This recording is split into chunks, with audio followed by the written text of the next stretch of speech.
Our first speaker this afternoon is Ashlie Bryant, founder and president of Three Strands Global. It's an organization combating human trafficking. I've been married for 45 years, and it didn't take me very long to figure out that my wife's just a better person than I am.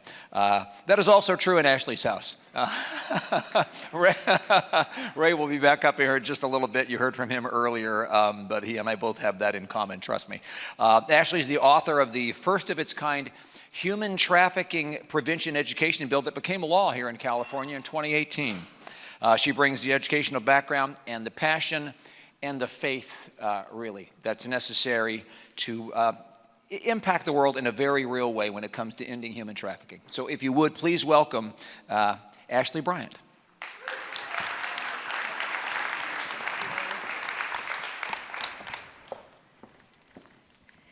Thank you so much for that kind introduction. And yes, I am the better half. No, I'm just kidding. It is always a privilege to be here at Jessup. I feel like it's home when I get to come here. I get to share sometimes in Ray's classes what we do at Three Strands Global Foundation. And so today I'm honored to get to spend some time with you and share a little bit about our story and who we are for those of you who don't know who we are, and then how we have implemented AI solutions across the agency to impact for good. So I'll start with in 2008, because that's really where this story and the genesis of this nonprofit began. Not very far from here, El Dorado Hills, in the Safeway parking lot, there were about 20 or 30 high schoolers, 17, 18 years old, who were hanging out, socializing during spring break.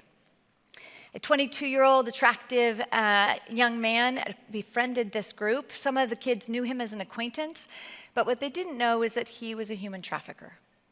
And so as he worked the crowd and figured out who was most vulnerable in the crowd, unfortunately, my friend's daughter was the one that he targeted. So without her knowing, he put drugs in her soda and then offered to take all the kids home in his Hummer and delivered all those kids home except for my friend's daughter. When she was the only one left in the car, and when he passed her house and she said, "Hey, you just passed my house." And she started to feel a little bit woozy. He said, "I have other plans for you." And he took her back to his family's house where he was living at the time. And then he sold her on Craigslist. He sold her to a trafficker in the Bay Area in Fremont, who then repeatedly sold her 15 to 20 times a day to men who were seeking to have sex with minors before law enforcement actually went down and recovered her. So this story is not unusual, unfortunately, in our communities across the United States.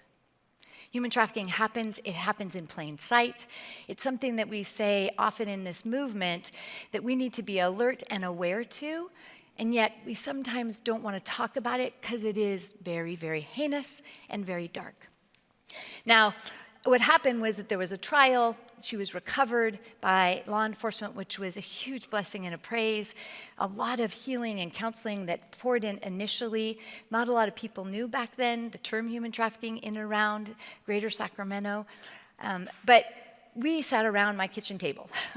And someone who was in tech before and someone who had an understanding of how not only online exploitation might happen, but not quite how human trafficking was happening in my backyard. With my friend, as well as two others, we began Three Strands Global Foundation. So the trafficker was sentenced to 12 and a half years in federal prison, just to close that loop. He served 10 of those and then was released in 2019 back in Sacramento. But I wanted to share that story with you because I think it's important for the context of who we are at Three Strands Global Foundation. Is this the clicker, I think? Yeah. And what I'm going to talk about today. So the background, the problem that we were having as we looked at how do we actually look at the impact we're having and how do we measure it. And what you'll find about us at Three Strands is not only do we exist to create a world free from human trafficking, which is our vision, but we also mobilize communities to combat trafficking through prevention education and reintegration programs. So when we think about our mission at Three Strands and foundationally, how are we going to end human trafficking, which is our vision, which I always feel like vision should be just a little out of reach, right? That's really kind of like, woo, It's a good vision. But when we think about that, for us, it really came down to we're going to focus on prevention education and reintegration, which we are making sure that survivors have sustainable jobs, that they are thriving economically. But all that for us falls under prevention. But we have 3 initiatives that fall under that umbrella of prevention. So education, we have 9 different prevention education programs that are K-12, curriculum and training, as well as parent and caregiver education, as well as education for youth 15 and up on how do they create a safety plan to make sure that they're aware of the signs of human trafficking and what perpetrators might be trying to lure them or prey them into. We have programs for other nonprofits who want to be able to have employment programs. And then we have corporate training for specific sectors in business as well as sort of broadly around trauma. So 9 different education programs, which you can learn about more at our booth. The second initiative is employment. So this is really about how do we make sure, under the umbrella of prevention, that survivors who have gone through that healing process, or those who are at risk of being trafficked, so those who are vulnerable, have a sustainable job or education so they're economically stable, right? How do we meet their basic needs? And then how do we walk along that journey with them and empower them to actually a place of thriving? So that's our second initiative. And then our third initiative is engagement, which is how do we politically and with policy make sure that we are feeling the pulse of what's happening on ending trafficking, not only in the state of California, but also broadly across the United States federally. So that's our engagement. What's also falls in engagement for us under the prevention umbrella is this idea and the foundation of research and measurement and obviously AI solutions and natural language processing. So we believe that if we aren't measuring, in which we've been doing since 2011, this is our 15th year of being a nonprofit here headquartered in Sacramento, but if we're not measuring and making sure that our programs are having the impact they're having, then why are we doing it? Right?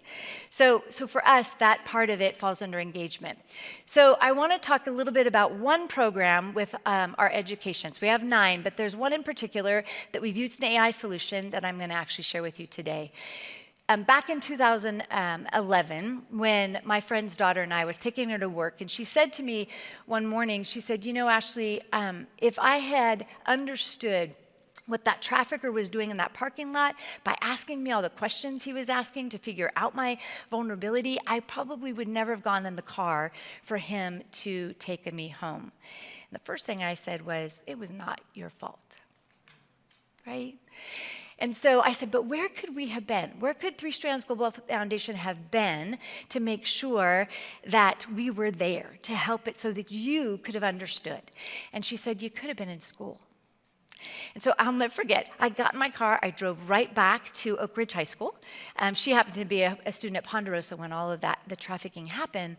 But I went back to Oak Ridge and I went into the health class and I said, what if we designed a curriculum and we could actually teach the signs of human trafficking to our students, and we could teach how to recognize for their peers what this looked like? What if we actually increased knowledge and behavior change and awareness? What if we did all that? And she's like, done. Do it. So what we started has now become this across the whole nation. And it's not just in 9th grade, it's actually all the way from kindergarten to 12th grade. So it's called the PROTECT program, protecting children and increasing their protective factors. But I share this with you because this is where our AI solution comes in that you can imagine as we're measuring, which is foundational to who we are, that we're measuring over and over again, not only quantitative data, but qualitative data, right? And we have, with our qualitative data, this type of qualitative data, a post-training story prompt. Now, this is a short one. After this training, how can you be more trauma-informed when working with youth? And the answer, or the other part of the question, how might you use what you've learned to create a safe environment for youth at your school or increase their protective factors? So we will get stories that are seriously like this long, and this and that and everything in between, with people sharing their experience as teachers, as counselors, as social workers who are teaching the curriculum from kindergarten to 12th grade, as well as they've been trained themselves on how to recognize and notify, right, and identify.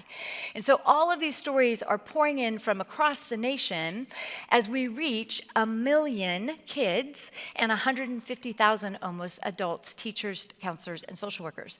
So here's the AI piece of what we have. This is our problem. We have 41,000 stories. We have an amazing staff of 43 individuals who are dedicated, passionate, and all in for what we do.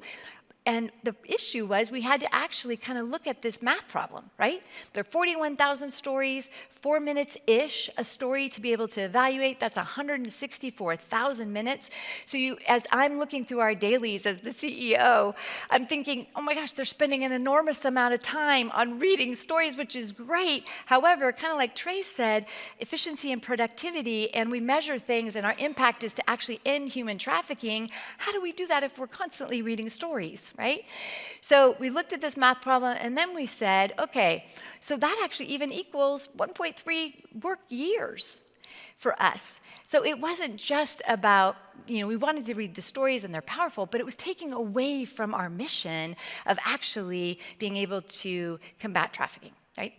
So our team was amazing. They actually went out and reached, we have 3 on staff that do research and analytics, and they went out, did all sorts of requests for proposals, who wanted to work with 3 strands to solve this problem, right? Because not only have we reached 1 million kids and 150,000 teachers, but we're going to continue to do that, and not just nationally anymore, but globally. So how do we make sure that this happens? So this amazing company in Germany was the only one of the probably 3 handfuls of people that we reached out to, and they said, we're in, and we'll do it with you, alongside of you.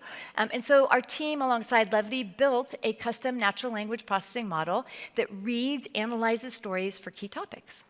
And what they did was they started with small groups, right? Small batches, 5,000 here, 5,000 there, really getting the model to understand, to learn, to understand what the stories were telling them, and to really look for these 3 things. For us, we know we're making impact if we've increased knowledge and awareness, if we've increased the ability for people to see signs and report, and we absolutely know that we've made an impact if they have changed behavior in their lives as they work with and lift up children in an educational setting.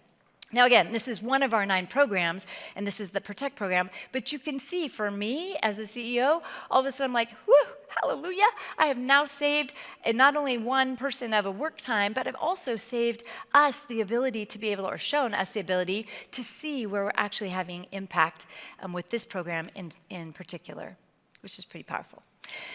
So the other piece, and this is one other program that I thought I would share with you, and again, we've got more than 9, but the TATE outcomes, this is telecommunications against trafficking.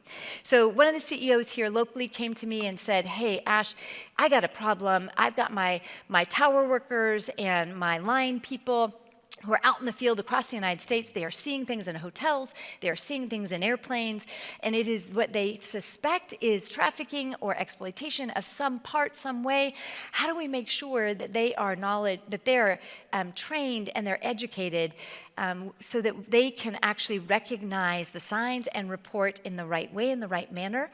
And so together we built this TATE program, and again, right, using AI solutions, we went ahead and started to look at the analysis of qualitative responses and being able to see themes, right? What is the most important thing you've learned from this course? And then they're telling us exactly it. So if, for us, on our side, if we see that something is askew and isn't what's going to really make impact, then we're adjusting our training, we're adjusting our curriculum, we're adjusting our questions. And actually, a really great point is we're seeing now, because of the work we've done with AI, that when the questions that are the populace in general has an understanding of human trafficking that they didn't have 15 years ago. And so we do need to adjust things so that we're actually making sure that kids are protected and that adults are knowing how to report. And then the other question, how will this course affect your work? traveling, field work, stay alert, take action, and be part of the solution.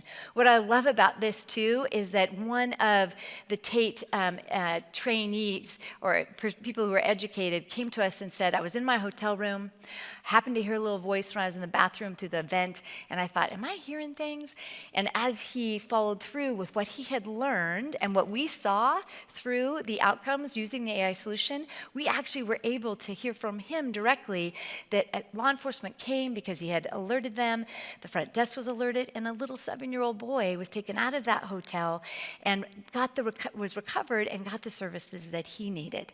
So super important for us as we think about the work that we do in trying to end human trafficking, and really for our programs to save us time, and if the efficiency and productivity is key for nonprofits and especially for us at Three Strands. So where do we go from here? I shared with you our 3 initiatives of education, employment, and engagement. And so now what we're doing is we're using these AI solutions across the entire agency. And I'll just share just one, I think I have a few seconds, one example of that, and that is that we have a survivor program where we actually have a drop-in center downtown in Sacramento, 14,000 square feet, where individuals can come whether at risk or they've experienced exploitation or trafficking of some kind. They can have access to a wellness as well as mental health therapy, as well as a clothing closet and a pantry, food pantry, a kitchen, showers. All of those things are there as a drop-in center. But our Employ Plus Empower program, which is that second initiative of employment, really makes sure that they're economically stable. So we've started to build, using AI solutions, how do we measure, right? They're going from crisis to thriving. What does that look like? And so how can we see better, again, just like in the education side, the impact that we're having here in Greater Sacramento with those who have experienced the most heinous of crime or are really vulnerable to trafficking.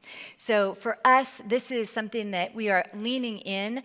I know for myself, I happen to just be an entrepreneur. I'm married to an entrepreneur, so that kind of makes it cool. I know people say, what do you do on the weekends? Like, well, we kind of geek out on talking about tech sometimes.